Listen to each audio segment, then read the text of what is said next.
예.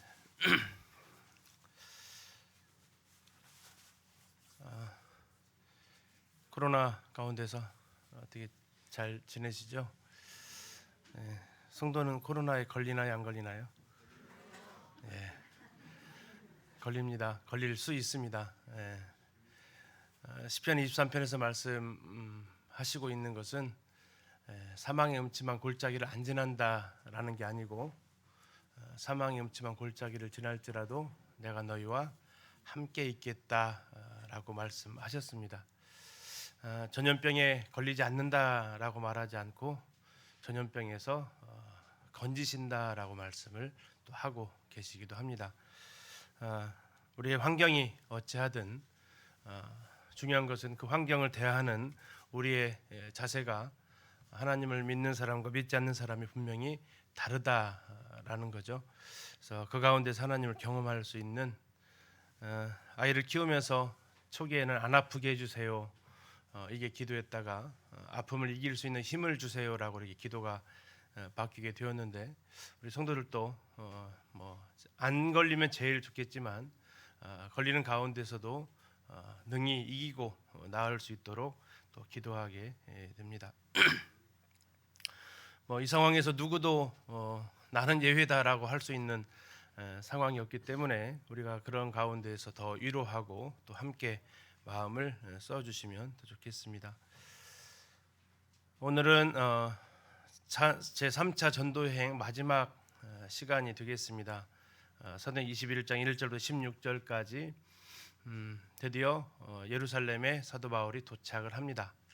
1차, 2차 전도여행의 종착점은 수리아 안디옥 자신을 파송했던 곳이었는데 이번 3차 전도여행의 종착점은 예루살렘입니다. 아마 이거 끝났으면 수리아로 올라갔을 건데 여기에서 그는 수리아로 올라갈 수 있는 기회가 차단이 되어지고 예루살렘에서 이제 그 이후에 진행되는 사건은 어디로 가요?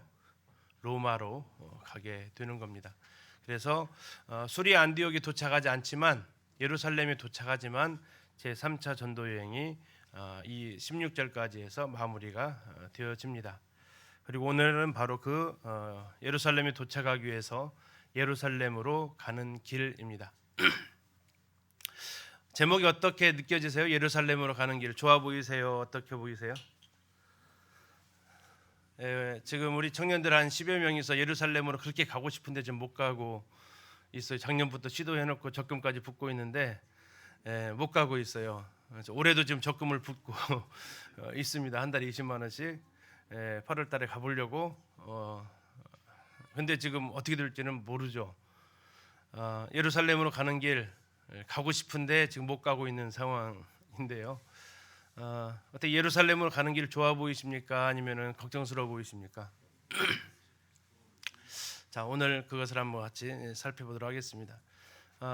먼저 지난 시간에 밀레이드에서 에베소 교회 장로들과의 눈물의 이별이 있었죠. 그 상황을 통해서 목양이 무엇인지 장로들이 어떻게 해야 될 것인지에 대해서 세 가지를 살펴보았습니다.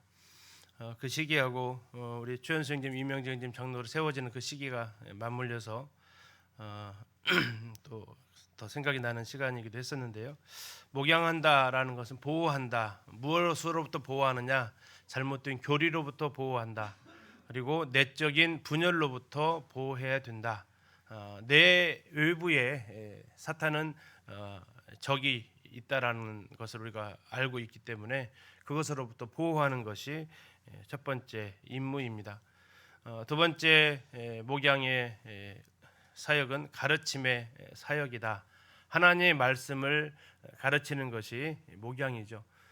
푸른 풀밭 쉴만한 물가라고 이렇게 성경 23편에서 시편 23편에서 말씀하고 있는데 그곳에서 우리의 영혼을 소생시키시는 것이 목자의 임무입니다. 그래서 사도 바울은 디모데에게 세 가지를 권하고 있습니다. 읽는 것과 권하는 것과 가르치는 것에 전념하라.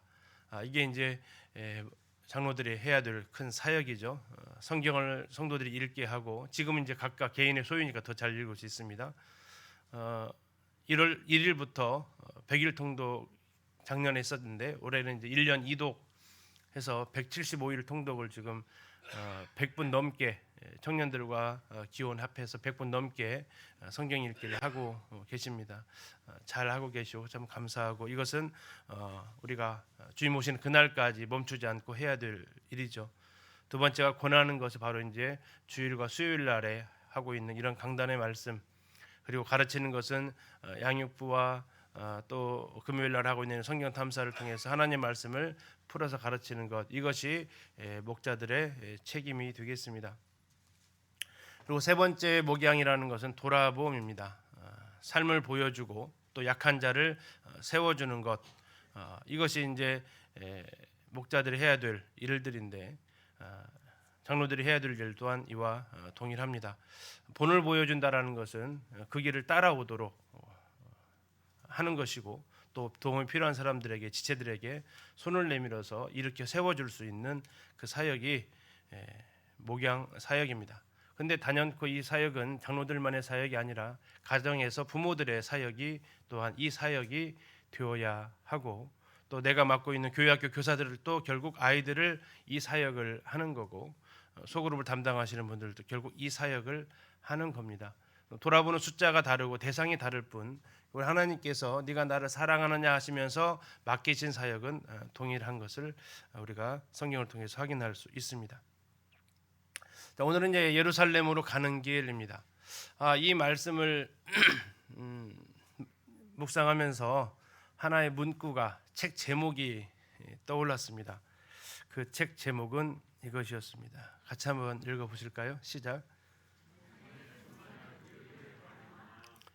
혹시 이 책 읽어보신 적 있으십니까? 자네 정말 그 길을 가려나? 어떤 의미로 다가오세요? 예?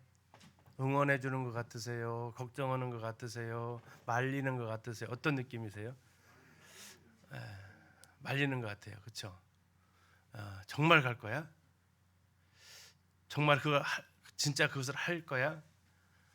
라는 질문, 질문이라기보다는 만류와 가까운 것이 아닌가 싶습니다. 자네 정말 그 길을 가려나? 아마 이제 오늘 바울에게, 예루살렘으로 가는 바울에게 여러 성도들이 바울한테 이메 얘기를 하는 거예요. 정말 갈 거예요? 정말 예루살렘 가실 생각이세요? 진짜 가실 거예요? 하는 거예요.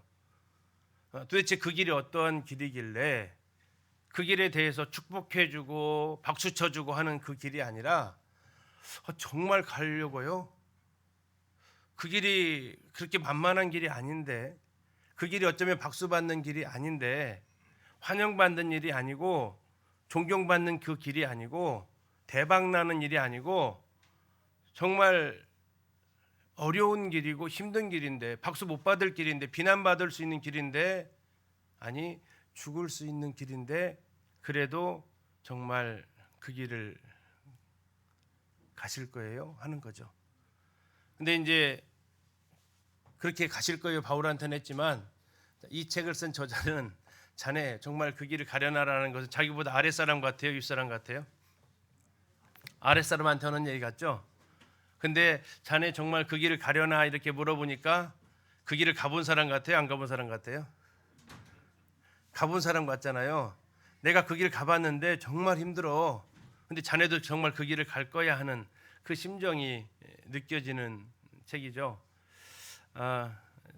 이분이 썼어요. 이제 저는 이제 이 표지가 나왔을 때 사서 읽었던 책입니다. 김남준 목사인데요. 한국의 청교도라고 이렇게 일컬어지는 분이기도 합니다. 이게 이제 신학생들 대상으로 쓰는 책인데 인기가 많아져가지고 책 표지가 바뀌었습니다. 나무가 아니고 발자국들입니다. 발자국. 이게 제목하고 연결을 시켰죠. 장래 정말 그 길을 가려나면서 발자국을 이렇게 해가지고 표현을 해놨고, 이번에 최근에 나온 책이 이제 이렇게 또 약간 바뀌었습니다. 막 밝은 길은 아닌 것 같아요. 이제 이 책에 보면 이제 이 내용이 저자가 이렇게 쓰고 있습니다.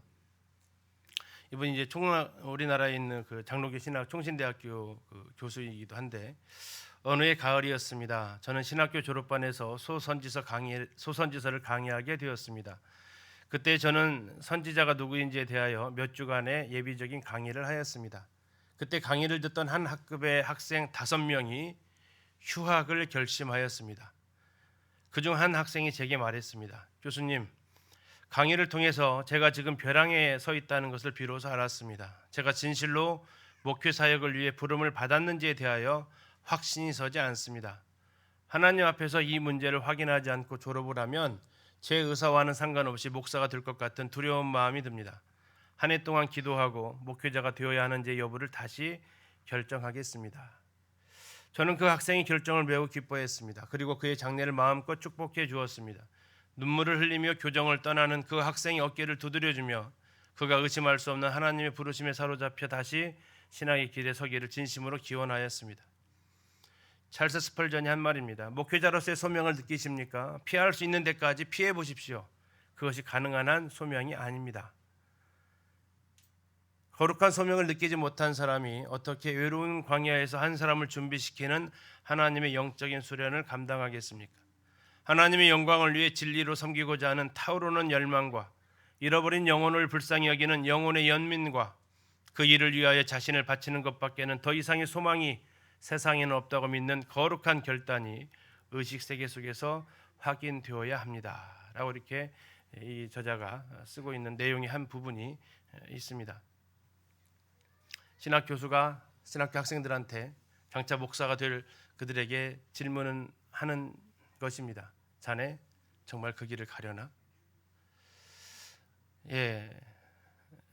우리 성도님들 예루살렘으로 가는 길 좋아 보이세요? 편해 보이세요? 힘들어 보이세요? 고달퍼 보이세요? 어떻게 보이세요? 힘든 길입니다. 자, 그 길을 한번 같이 가보도록 하겠습니다. 21장 1절입니다. 우리가 그들을 작별하고, 자, 어디서 작별을 합니까? 지금 저 빨간 점이 있는 곳이 밀레도입니다. 자, 밀레도에서 작별을 합니다. 그리고 거기서 배를 타고 어디로 갔어요? 고스로 갔습니다. 고스. 이 고스가 어디냐면 히포크라테스 의사죠. 그의 출생지로 알려져 있는데 밀레도 한 70km 정도 떨어져 있습니다. 배 타고 이제 가는 거죠. 지금 어디로 가고 있냐면 도착지는 예루살렘입니다. 오늘 저 화살표를 지금 다 가야 됩니다. 자, 고스로 가서 하룻밤 자고 이튿날 어디로 갑니까? 로도로 갑니다. 로도. 이 로도로 가는데 이 로도까지 거리는 약 한 85km, 100km 85km 정도 되는 거죠. 가보고 싶더라고요. 별명이 장미의 섬이에요. 장미가 아마 아름답게 피어 있는 것 같습니다. 다음에 로도에 이르러 거기서부터 또 어디로 가요? 바다라로 갑니다. 바다로 갔다라는 게 아니고 지명 이름이 바다라라는 지명이에요. 바다라 지명이 이제 여기에 있는데 여기까지는 또 한 85km 정도 또 이렇게 이동을 해야 되는 곳입니다. 바다라로 가서 자, 여기까지는 배를 빌려서 탔는지 임대해서 탔는지 아니면 이제 소형 여객선을 탔는지 모르겠지만 하여튼 이렇게 군데군데 섬을 거쳐가는 배를 타고 갑니다. 이제 문제는 여기까지는 다들 그냥 근해죠, 근해. 섬에서 육지에서 얼마 떨어진 바다이기 때문에 작은 배로도 가능한데 그 다음 경로가 문제예요. 어디까지 가야 돼요? 저 지중해 그 되게 먼 곳을 건너야 돼요. 그래서 거기에서는 이제 배를 좀 알아보게 됩니다. 자, 2절에 보니까 페니키아입니다. 베니게로 건너가는 배를 만났다라고 했다는 얘기는 그 베니게까지 예루살렘으로 가려면 가야 되니까 그 배를 찾아낸 겁니다. 그래서 만나고 타고 가다가 어디를 바라봐요? 구브로를 바라봅니다.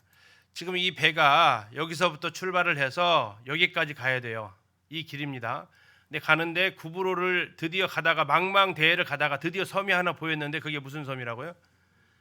키프로스 섬, 구브로 섬이라고요. 이게 사도 바울이 1차 전도했던 그 섬이죠. 바나바랑.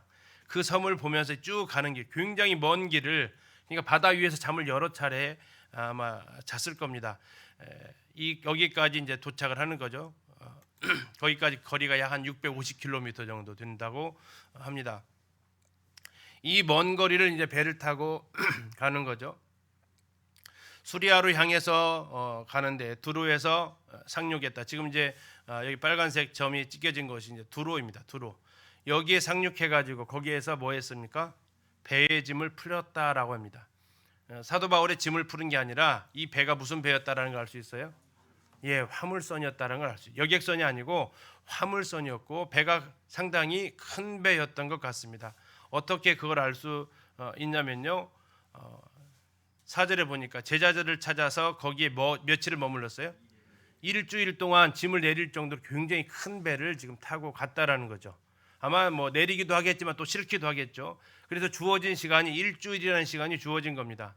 이 화물을 싣고 가는 이 큰 배가 일주일간 이 두로의 정박을 하게 되는 일이 벌어진 거죠. 그러니까 이제 바울에게 그 일행에게는 며칠의 시간이 생겼어요? 일주일의 시간이 생겼어요. 자, 일주일 시간을 그가 어떻게 보냈다고 얘기하고 있습니까? 제자들을 찾았다고 나와 있습니다. 제자들을 찾았다는 얘기는 사전 약속을 한 거예요, 안 한 거예요? 뭐 할 수가 없죠. 뭐 휴대폰 있는 것이 아니니까 사전 약속을 하지 않았기 때문에 그곳에 성도들이 있다라는 소식은 들었던 것 같습니다. 그래서 7일간 있으면서 성도들을 찾아 나서서 결국 그들을 만나게 됩니다. 제자들을 찾았다. 가는 곳마다 그들이 바라봤던 것은 아름다운 경치를 보러 가는 것이 아니고 성도들과 아름다운 교제를 그들이 희망했다라는 겁니다. 어디를 여행을 하든 우리는 뭐부터 찾아봐야 됩니까? 교회부터 찾아봐야 하는 것입니다. 그곳에서 만약에 예배드릴 일이 있으면 그곳에서 예배를 드려야 하기 때문에 그 교회부터 찾고요. 더 나아가서 성도들과 함께 교제하는 것을 우리는 힘써야 되는 것을 이 바울의 본을 통해서 생각하게 됩니다. 또 아름다운 것은요. 뭐 뒤에도 나오지만 이 성도들과의 교제가 얼마나 사도 바울에게 힘이 되고 서로에게 위로가 되었는지 우리는 그 시간들을 사모할 수 있습니다.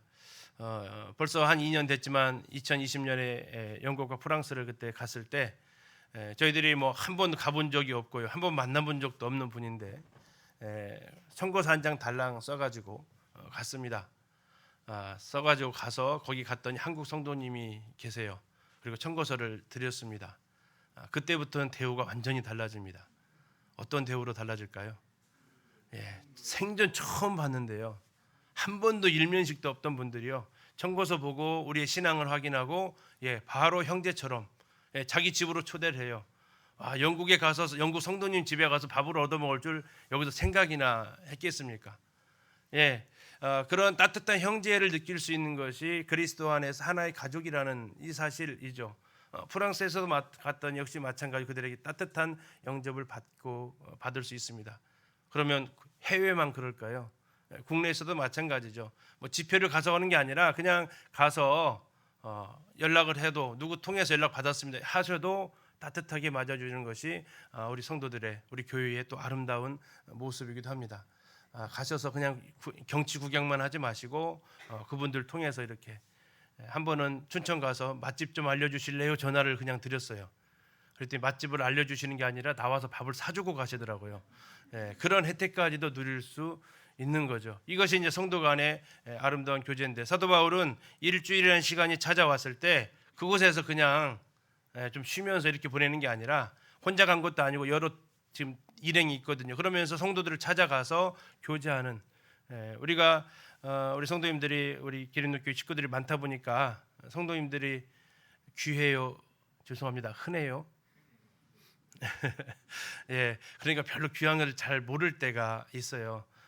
그런데 정말 좀 작은 교회 같은 경우는 정말 더 귀함을 더 느끼거든요. 그래서 가셔서 이런 시간들을 가지시면 기린노교회 성도들과 누릴 수 없는 또 다른 기쁨을 누릴 수 있습니다. 뭐 그중에 그분들이 또 나중에 전조모도 내가 또 접대를 하고 그런 교제가 이루어지는 거죠.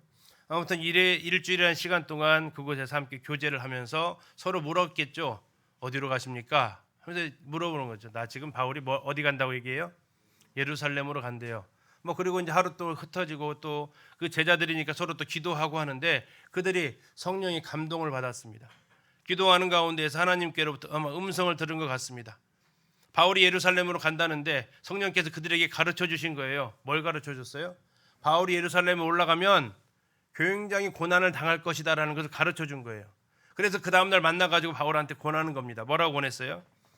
예루살렘에 들어가지 말라. 자, 뭐라고 표현되어 있어요? 성령의 감동으로 바울에게 말했어요. 성령의 감동으로 바울에게 말했어요. 뭐라고요? 예루살렘에 들어가지 말라. 지금 바울은 무엇의 감동으로 예루살렘으로 가고 있어요? 성령의 감동으로. 20장에 나와 있었어요. 성령의 감동으로 예루살렘으로 가는 바울, 그리고 두루에서 만났던 그 제자들, 성령의 감동으로 뭐 하지 말으라고요? 예루살렘에 들어가지 말라. 어떻게 같은 한 성령이 서로 다른 얘기를 할 수 있을까요? 예? 어떻게, 이게 누구 말이 맞아요? 바울의 말이 맞아요? 이 두루의 제자들의 말이 맞아요? 둘 다 말이 맞는데 다르죠. 왜 다를까요? 두루에 있는 이 제자들은 뭘 걱정하는 거죠? 사도 바울의 안위를 걱정하는 거죠. 그들은 바울을 왜 가는지까지는 몰라요. 그런데 바울 당신 예루살렘 가면 많은 고난을 겪어야 한답니다. 성령이 가르쳐 줬어요. 성령이. 자, 이렇게 이야기를 하는 거죠. 근데 바울은 그 사실을 알고 있어요? 모르고 있어요? 이미 알고 있어요. 예루살렘으로 가면 무슨 일이 있을지를 알고 있어요. 자, 이렇게 고난을 받습니다. 자, 근데 이 대화가 하루 만에 끝난 것 같지는 않습니다. 여러 해를 지나면서 이런 얘기를 아마 서로 걱정을 알면 알수록 더 하지 않았을까 싶습니다.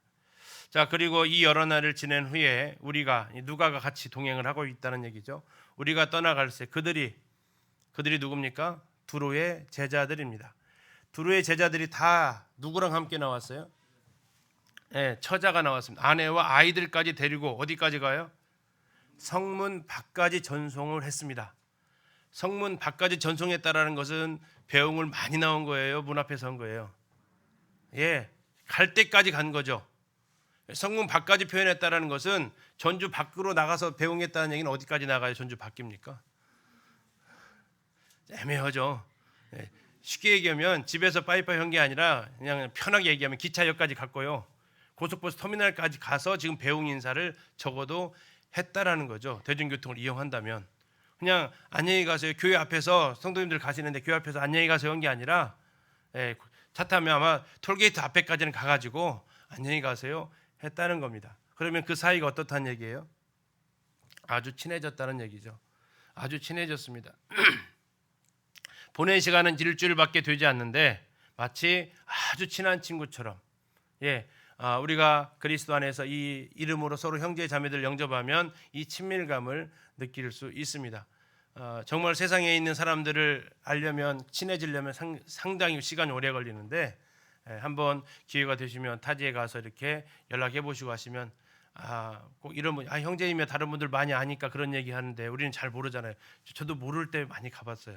근데 아무것도 그들에게 혜택을 제공한 것도 아닌데 한 번은 부산 여행을 같이 몇 명 형제자매 갔는데 자기 집을 내줘요. 집에서 쉬었다 가래요. 그리고 그분들은 잠시 여기를 좀 비울 일이 있으니까 우리 집 내줄 거니까 그때 45평 정도 아파트였는데 그 집을 통으로 3박 4일을 내줬어요.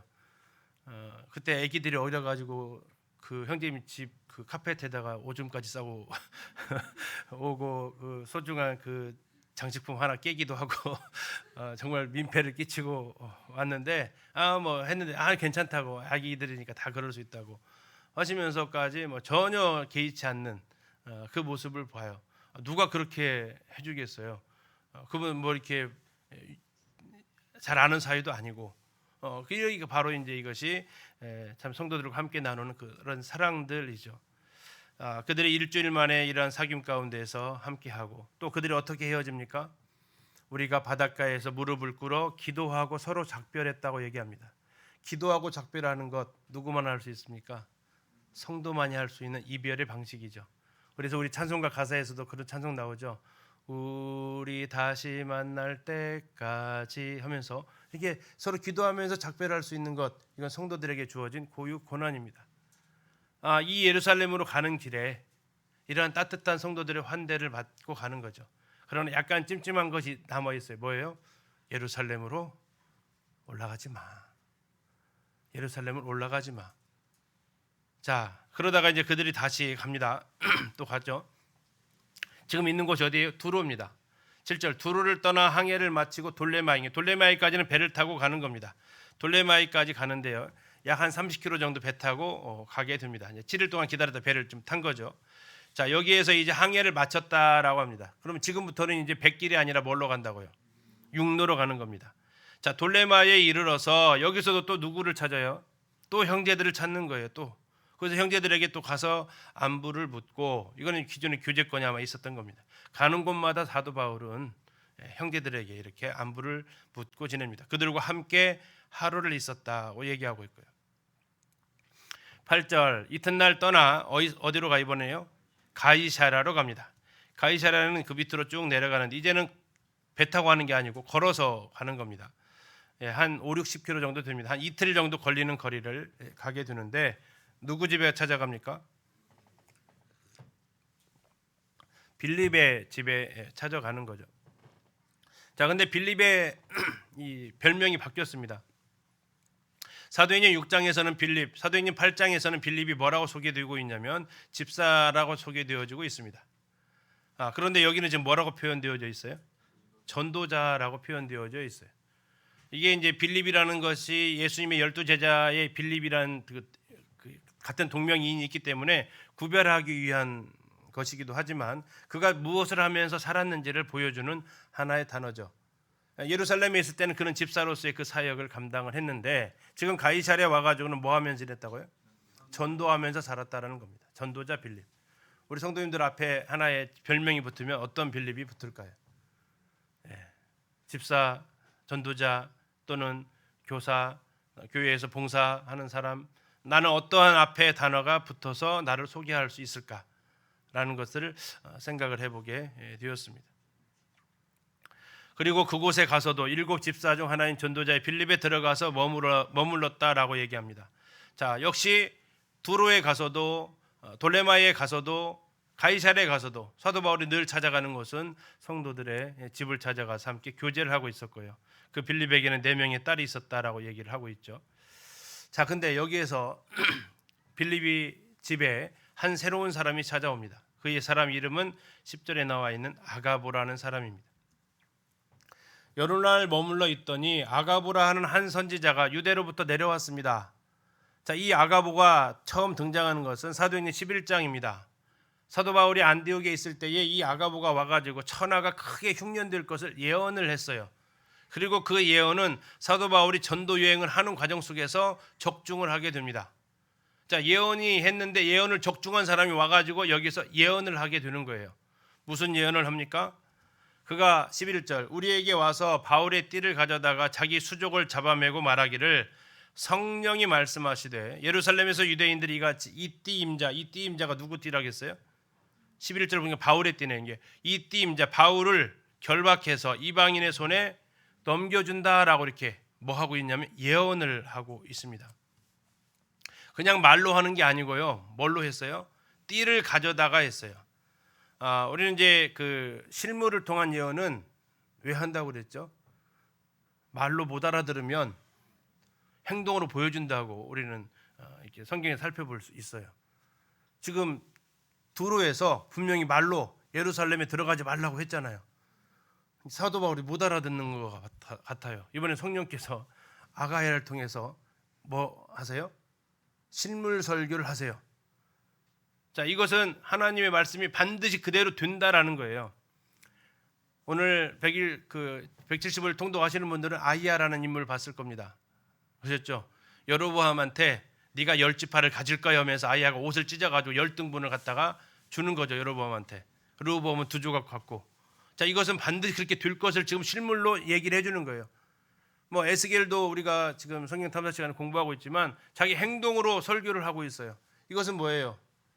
제발 좀 잘 들어라라는 얘기죠. 마치 이 아가보라는 선지자가 사도 바울이 잘 안 들으니까 그 행동을 통해서 보여주는 거예요. 그림이 이렇게 된다라는 얘기예요. 그 띠 임자를 갖다가 저렇게 손도 묶고 발도 묶어서 꽁꽁 묶어서 잡아가게 될 것이다라고 지금 예언을 하는 거죠. 그런데 뭐라고 말씀하면서 하냐면 성령이 말씀하시되라는 거예요.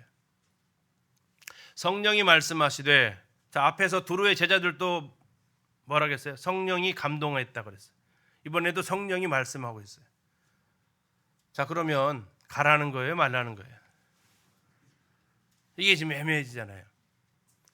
자, 뭐라고 얘기합니까? 성령이 말씀하시되. 그럼 바울은 이 이야기를 들을 때 무슨 생각을 했냐라는 거죠. 우린 사도행전 20장 23절 앞으로 잠깐 넘기셔서 한번 보시면 뭐라고 하고 있습니까? 사도 바울이 이렇게 고백을 합니다. 그 밀레도에서 에베소 장로들한테 이렇게 얘기를 해요. 22절, 보라, 이제 나는 누구에 매여? 성령에 매여 예루살렘으로 가는데 거기서 뭘 알지 못해요? 무슨 일을 당하는지는 모르겠대요. 그런데 23절 또 알려주신 게 있대요. 뭘 알려줬어요? 오직 성령이 알려줬대요. 뭐를요? 결박과 환난이 나를 기다린다고 알려줬어요. 뭘 당할지는 모르겠는데 계속해서 알려주는 것은 박수는 아니다, 환영은 아니다, 결박과 환난이 기다리고 있다. 그런데 지금 아가보가 와가지고 뭐 해주고 있어요? 아, 이렇게 결박당할 거야 라고 알려주고 있는 거예요. 그럼 바울은 그러면 이제 무슨 확신이 들어요? 아, 하나님이 지금 성령이 나를 가라고 하는 것이 확실해요, 불확실해요? 이제 확실해진 거예요. 아, 이렇게 결박당한다고? 그거 지금 알려주는 거예요. 바울은 이 예언을 듣고 뭐가 생겨요? 확신이 생겼다고요. 왜요? 계속해서 성령은 얘기해 왔어요. 예루살렘으로 가라고. 그런데 너를 기다리고 있는 것은 환난이 기다린다. 그런데 또 점점 가까워지니까 이번에는 야, 어떤 환난이냐면 결박을 네가 당할 것이다라고 얘기를 해주는 거예요. 그리고 정말 가까이 왔어요. 가이사랴까지. 근데 이번에는 와가지고 정말 자기 띠를 가지고 묶어주는 거죠. 아, 이렇게 나를 결박하겠구나라는 것이라는 확신이 드는 거죠. 그래가지고 누가 누구에게 넘겨줘요? 유대인들이 예루살렘에게, 유대인들이 이방인의 손에 넘겨준다라는 얘기예요. 자, 이것까지도 이제 확실해졌어요. 누가 누구에게 자기를 배신하는 사람이 자기 민족일 것이고 자기는 이방인의 손에 넘겨줄 것이라는 것을 이제 확신하게 됐어요. 자, 이 한 사람의 이 예언적인 행동을 통해서 사도 바울이 이렇게 듣는 거하고 또 한 사람 듣는 거하고 이게 많이 다릅니다. 누가 들었어요? 12절 보니까 우리가 그 말을 듣고 우리가 누구예요? 바울과 함께 가는 사람. 바울과 함께 가는 사람이 아가보가 한 말을 들었어요. 행동으로 설교하는 그 설교를 들었어요. 그리고 아가보만 들은 게 그 일행만 들은 게 아니라 그곳에 있는 사람들도 같이 들었어요. 그리고 하는 말이 뭡니까? 예루살렘으로 올라가지 말라. 아마 이제 이 사람들이 한 번 들었잖아요. 어디서? 두루에서 한 번 들었잖아요. 성령으로. 지금까지는 바울만 계속 성령의 음성을 듣고 지금 가는 거예요. 그런데 바울을 같이 따라갔던 그 아시아와 그 데살로니가 또 이쪽에 있는 그리스 땅에 있던 성도들이 이제 지금 예루살렘으로 가면 무슨 일이 닥칠지에 대해서 자기들도 들은 거예요. 이게 누구 문제예요? 이제 바울 문제가 아니에요. 자기들 문제이기도 해요. 그러면서 아가보까지 와가지고 성령이 말씀하면서 이렇게 하니까 지금 바울 당신은 지금 성령을 거스리는 겁니다라고 지금 얘기하는 것처럼 보인다고요. 성령이 지금 가지 말라고 두루에서도 얘기했고 성령이 지금 이 순간에 아가보를 통해서 실물을 통해서도 말씀했는데 그래도 가시렵니까? 아까 그 책 저자처럼 바울 뭐 자네라고 말을 못했을 것이고 바울 정말 그 길을 가시려는 겁니까? 아니 그보다 더 완강하게 바울 그 길을 가시면 안 됩니다라고 지금 이야기를 하는 거죠. 혹시 누가 생각이 나십니까? 생각나는 사람 있으십니까? 3번에 걸친 예루살렘에 올라가는 걸 만류를 당했습니다. 1차로 두루의 제자들이 예루살렘에 들어가지 말라고 했습니다. 2차로 아가보가 들어가면 이방인 손에 넘겨진다고 했습니다. 3차로 동역자들 함께 갔던 동역자들하고 가이사랴 성도들이 예루살렘을 올라가지 말라고 했습니다. 혹시 누가 떠오르십니까? 예수님이 떠오르시죠. 예수님이 그렇습니다. 예수님도 예루살렘으로 올라가야 하겠는지라라고 하십니다. 누가복음 9장에서 예수님 그렇게 표현하시는데요. 그때 예수님께서 처음 이 말씀을 하실 때가 언제였냐면 가이사랴 빌립보에서 이 이야기를 처음 하십니다. 그때 앞에 대놓고 말렸던 한 사람이 있었죠. 베드로였습니다. 주여 그리 마옵소서 하면서 예수님을 꾸짖었다고까지 표현하고 있어요. 절대로 그렇게 해서는 안 됩니다라고 이야기를 들었어요. 예수님도. 지금 바울도 그 이야기를 동일하게 듣고 있는 겁니다. 예수님은 제자들한테 몇 번에 걸쳐서 나는 예루살렘을 올라간다고 말씀하셨어요? 3번 하셨어요. 그리고 나는 예루살렘에 올라가면 예수님이 직접 하신 것은 대제사장과 장로들이, 서기관들이 나를 이방인의 손에 넘겨줄 것이다 라고 예언을 하셨어요. 그때 제자들은 그 말을 하는 것을 물어보는 것도 두려워했고 정말 그대로 되지 않기를 간절히 바랬어요. 한번 베드로가 나가서 그것을 만류했다가 뭐라고 예수님께서 책망하세요? 사탄아 물러가라라고 하니까 두 번째부터는 만류도 못하겠고 그냥 속으로만 속앓이만 하는 이 모습이 지금 똑같이 예수님도 어디로 가고 계세요? 예루살렘으로 올라가고 있고 바울도 어디로 가고 있어요? 예루살렘으로 올라가고 있어요. 이 바울은 지금 어쩌면 예수님이 올라가셨던 그 예루살렘으로 올라가는 길을 바울도 지금 따라서 올라가는 거죠. 왜요? 예수님의 제자이니까. 제자는 누가 가는 길을 따라가는 사람이에요? 스승이 가는 길을 따라가는 사람이 제자죠. 스승이 가는 길을 따라가는 게 제자인데 예수님의 제자들은 예수님이 가셨던 그 예루살렘 올라가는 길을 거부했고 예수님이 잡히셨을 때 그들은 다 예수님을 버리고 갔죠. 그래서 나중에 대제사장이 예수님한테 질문을 합니다. 2가지를 질문을 해요. 하나는 네 교훈이 무엇이냐라고 물어요. 또 한 가지 질문을 해요. 네 제자들은 어디 있냐라고 질문을 해요. 그때 예수님께서 내 교훈은 많은 사람들 앞에서 이미 다 얘기를 한 것이다. 거기는 대답을 해줘요. 2번째 질문은 대답을 해요, 못해요? 못하세요. 대제사장이 질문했어요. 너 제자들 다 어디 갔냐? 하는데 대답을 못하세요. 왜 못했을까요? 1차적으로는 그들을 보호하기 위함이에요. 근데 또 하나는요. 스승이 가는 길을 따라가는 게 제자인데 없잖아요. 한 명도 없잖아요. 예수님 배반당했는데 가룟 유다에게만 배반당한 게 아니에요. 모든 제자들에게 배반을 당한 거예요. 스승이 가는 길에 대해서 거부한 거예요. 나는 그 길 안 가겠다라고 한 거죠. 그게 제자가 아니라는 얘기죠. 예수님이 제자에 대해서 물었을 때는 아무 대답 못 하세요. 왜요? 스승이 가는 길을 다 버렸는데 그게 제자가 아니잖아요. 근데 지금 바울은 그 길을 지금 가는 겁니다.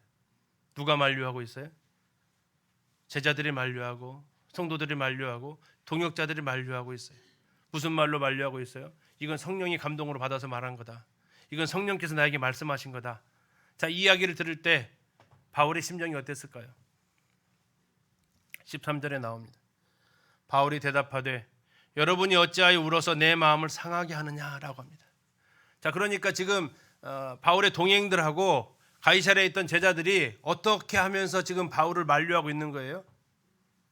울면서 만류하고 있는 거예요. 울면서 바울 가면 안 됩니다. 지금 바울이 가면 포박에 묶일 것을 지금 실물로 딱 보여주니까 거기 있는 제자들이 그냥 한두 마리 말로 한 게 아니에요. 울면서 간 건 울면서. 어느 정도로 울었어요? 눈물이 찔끔찔끔 몰린 게 아니에요.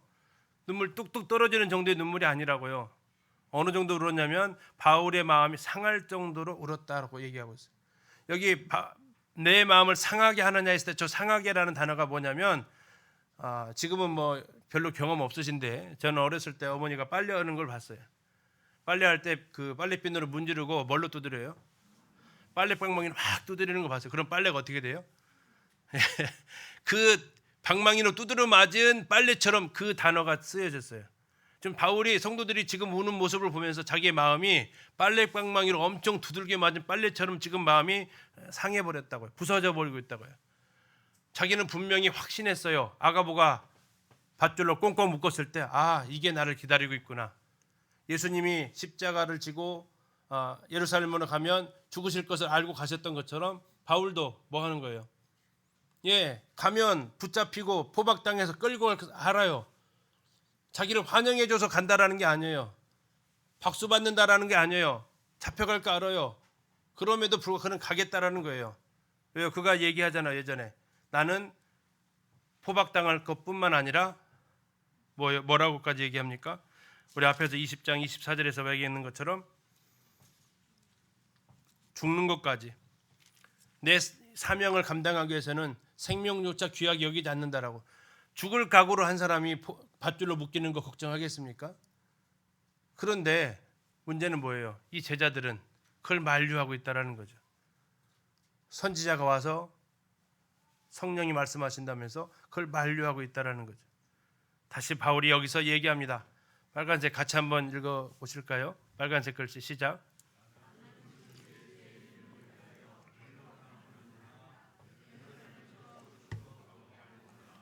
뭣도 각오했다고요? 죽을 것도 각오했다고요. 자기는 죽을 것을 각오하고 지금 간다고요. 환영받을 것 생각 없다고요. 지금 바울이 뭐하러 예루살렘에 가고 있죠? 예루살렘 성도들 구제 헌금 가지고 가고 있어요. 그 그리스 땅에서 마게도냐 성도들, 고린도 성도들이 모은 헌금, 돈을 가지고 예루살렘 성도들이 가난하게 사니까 그들을 돕기 위해서 가고 있어요. 자, 그렇게 가져가면 환영받아요, 구박받아요? 환영받죠. 오해하지 마. 나 그거 그렇게 해서 성도들한테 막 사랑받고 환영받고 그렇게 가는 거 아니야라고 지금 얘기하는 거죠. 아, 그들 구제헌금 가니까 나를 따뜻하게 맞아줄 거야. 나 그래서 올라간다고? 나 그렇지 않아. 나 올라가면 묶인다고? 아니, 나는 죽음도 각오했다고 얘기를 하는 겁니다. 이건 예수님께서 누가복음 9장 51절에 예수께서 승천하실 기약이 차감해 예루살렘을 향하여 올라가기로 굳게 결심하셨다라고 표현하고 있는데, 그 결심이 바로 지금 사도 바울에게는 각오라는 단어로 대치되어지고 있는 거죠. 예수님은 예루살렘을 향하여 올라가기로 굳게 결심하셨고, 사도 바울은 예루살렘에 올라가서 죽을 것을 각오했고, 두 분 다 예루살렘 올라가면 죽는 거예요. 예수님도 예루살렘 올라가시면 죽는 거고, 바울도 예루살렘 올라가면 죽는 거예요. 그러나 예수님은 하나님을 위하여 죽을 것을 각오하고 올라가셨고, 바울은 예수님을 위해서 죽을 것을 각오하고 올라갔다라고 이야기를 하는 거죠. 자, 두 사람들이 목적이요, 이들이 우는 것은 바울을 위한 거였고 바울은 주님을 위한 거였어요. 둘이 싸웠어요. 대립했어요. 그런데 아름다운 대립이죠. 그들이 만류하는 것이 바울을 정말 걱정하고 사랑하는 마음이었고, 바울도 그걸 알기 때문에 감히 그 성도들 향해서 사탄아 물러가라 말하나 못하고, 내 마음이 너무나도 지금 아프다라고 하면서 걱정하지만 나는 죽을 것을 각오하는 거니까 14절, 그가 권함을 받지 아니함으로 뭐라고 말합니까? 주의 뜻대로 이루어지이다 하고 그쳤다. 이게 두루의 제자들이나 아가보가 한 얘기나 이 동행하는 사람들이 만류한 것은 성령님의 뜻이 아니다라고 말한 게 아니에요. 계속해서 말한 얘기는 뭐예요? 가면 잡힌다라는 거예요. 가면 고생이다라는 거예요. 가면 고통당한다라는 거예요. 그런데도 불구하고 바울은 가겠다라는 거예요. 그럼 어떻게 해야 돼요? 주님의 뜻대로 이루어질 것입니다 라고 얘기하는 거죠. 주님의 뜻대로 이루어지이다. 그리고 이 여러 날 후에 여장을 꾸려서 예루살렘으로 올라갑니다. 가이사랴 몇 명의 제자들이 예루살렘으로 올라가는 길이 약 한 100km 정도 되는데, 그럼 100km면 한 3일 정도 걸리잖아요. 그래서 그곳에서 숙소를 마련해 줄 수 있는 사람 나손을 함께 보내서 그들이 어디에 도착합니까? 예루살렘에 도착하게 되는 겁니다. 예루살렘에 드디어 이제 이렇게 도착을 하게 되죠. 예루살렘으로 가는 길 오늘 같이 살펴보았습니다. 두루의 제자들이 말립니다. 예루살렘에 들어가지 마라. 그들은 얘기합니다. 이건 성령의 감동으로 받았다고. 가이사랴 제자들도 말합니다. 예수님께서 예루살렘으로 가신다고 말했을 때 들었던 반응과 동일한 반응이 나타나는 거죠. 뿐만 아니라 아가보라는 선지자가 와서 행위를 통해서 보여줍니다. 이방인의 손에 결박당해서 넘겨질 거라고, 성령께서 말씀하신 거라고. 예수님도 동일하게 3번에 걸쳐서 제자들에게 이 이야기를 하십니다. 예루살렘이 가신 길은 누가 간 길과 동일한 길이에요? 바울이 간 길과 동일한 길. 바울이 지금 가고 있는 길은 누가 가셨던 길이에요? 예수님이 가셨던 길. 아마도 예수님께서 바울에게 물었다면 이렇게 묻지 않았을까 싶어요. 바울아, 정말 그 길 갈 수 있니? 라고 묻지 않았을까 싶어요. 자네 정말 그 길을 가려나? 가야 하는 길이죠. 누구는 가야 하는 길인데 정말 쉽지 않은 길이에요. 아까 그 저자가 책에서 말하고 있는 것처럼 잘 생각했네, 이 길 갈 수 있는 길이 그냥 포기해 라가 아니라 그래, 잘 분별하고 하나님의 부르심 듣고 다시 복학하기를 바라는 그 마음으로 축복해 줬다고 말하는 것처럼 이건 정말 하나님께서 분명한 성령의 음성을 듣지 않으면 갈 수 없는 길입니다. 그때 우리가 할 수 있는 것은 주님의 뜻대로 이루어지이다라는 겁니다. 주님의 뜻대로 이루어지이다. 서로 의견이 달라요. 근데 그것이 서로 자기 이익을 위해서 말하는 게 아니에요.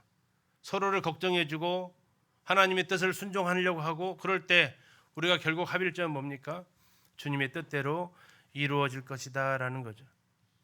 바울이 예루살렘에 올라가는 것은 누구를 위한 거예요? 주님의 뜻을 위한 것이기 때문에. 이 순간에 한번 생각해 보려고 하는 것은 내가 올라가야 할 예루살렘입니다. 내가 올라가야 할 예루살렘. 예수님께서 나에게 가라고 하신 그 예루살렘으로 올라가는 길은 무엇일까요? 오늘 또 예수님은 우리를 예루살렘으로 올라오라고 하십니다. 내가 갔던 그 길을 너희들이 따라오라고 주님은 말씀하십니다. 복음서에서 계속해서 말씀하시는 것은 제자들을 초청하시는 겁니다. 아무든지 나를 따라오려거든 자기 십자가를 지고 나를 따라와라 라는 겁니다. 예수님이 예수님의 십자가를 지고 가셨고 우리에게는 우리의 십자가가 있다라는 겁니다. 그리고 그 십자가를 지고 예수님을 따라가는 것이 예수님이 원하시는 것이란 얘기죠. 그러나 그 길은 꽃밭이 아니에요.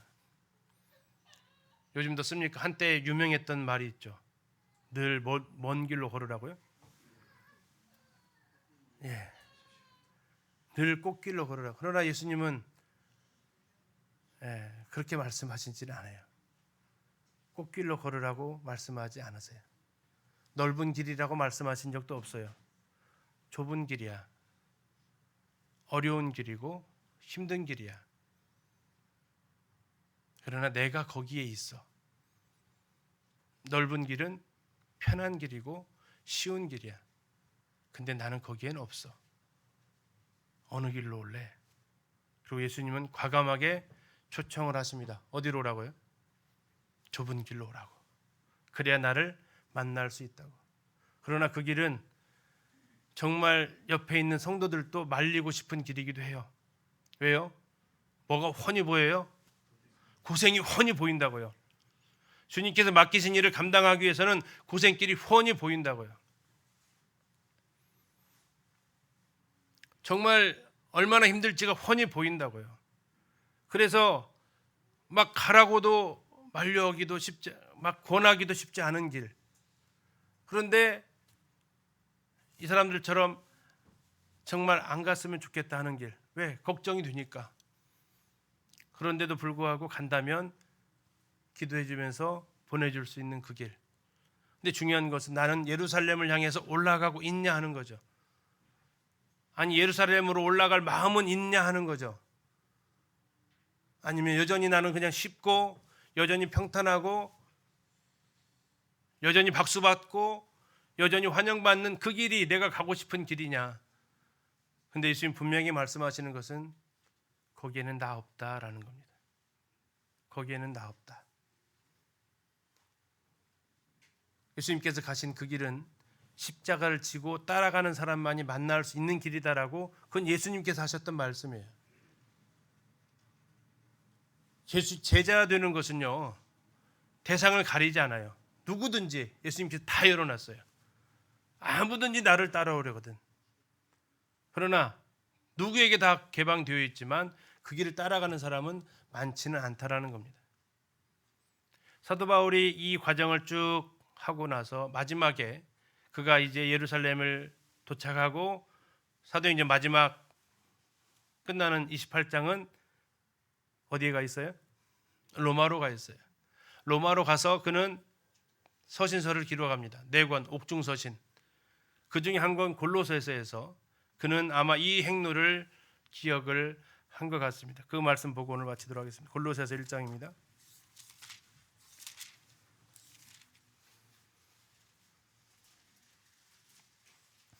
골로새서 1장 24절입니다.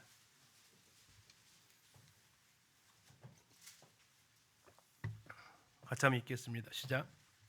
나는 이제 너희를 위하여 받는 괴로움을 기뻐하고 그리스도의 남은 고난을 그의 몸된 교회를 위하여 내 육체에 채우노라. 뭘 채운다고요? 고난인데 무슨 고난이라겠어요? 그리스도의 남은 고난. 주님께서 남겨주신 고난이 있대요. 근데 그걸 어떻게 한다고요? 자신의 육체에 경험하는 게 아니고 채워간다고요. 바울의 몸을 보면 어떨 것 같으세요? 식스팩이 보일까요? 없을 겁니다.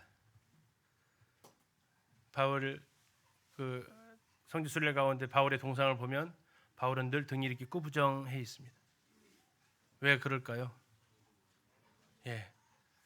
40에 하나 감한매를 5번 맞았다면 몸에 흉터가 얼만큼 있을까요?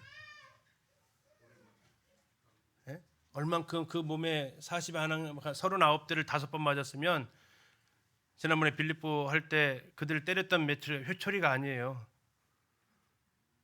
그 몽둥이로 맞았다면 어땠을까요? 돌에 맞았던 흔적은 어디 있을까요? 갈라디아에서 그가 얘기하는 것은 뭡니까? 내가 내 몸에 예수의 흔적을 가졌다라고 얘기하고 있습니다.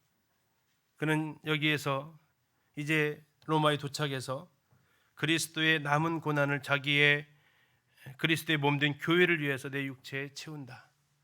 오늘날 예루살렘으로 가는 길은 무슨 길일까요? 우리가 예루살렘 올라가는 길은 이스라엘 땅에 가는 길이 아니겠죠. 무슨 길일까요? 예수님께서 가신 길입니다. 바울이 갔던 그 길이고요. 그 길은 사도 바울이 고백을 한다면 교회를 위한 그 길일 것입니다. 교회를 위해서, 그리스도의 몸된 교회를 위해서 내 육체에 그리스도의 남긴 고난을 채운다. 주변이 만류할 수 있어요. 가장 가까운 가족이 만류할 수도 있고요. 남편과 아내가 만류할 수도 있어요. 자식이 만류할 수도 있고요. 어떻게 만류해요? 뻔히 보인다고. 왜 그렇게 살려고만 하냐고. 그러나 분명한 사도 바울은 죽을 것도 나는 각오했다고 이렇게 담대하게 고백을 하고 있는 것을 볼 수 있습니다. 예루살렘으로 가는 길, 그 길을 가는 지체들 만나면 한 번쯤 물어보세요. 자네 정말 그 길을 가려나?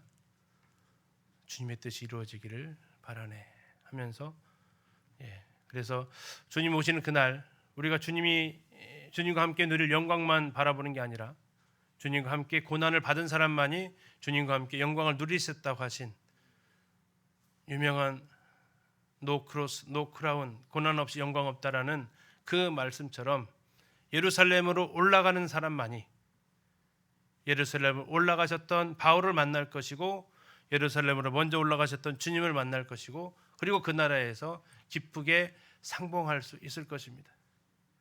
주님의 품에 안겼을 때 뭐라고 대답할 수 있을까요? 저 주님 가신 길 따라왔어요. 예루살렘으로 올라가는 길. 우리의 남은 인생이 좁더라도 힘들더라도 주님이 가셨던 그 길 예루살렘으로 올라가는 길이 되었으면 좋겠습니다. 감사합니다.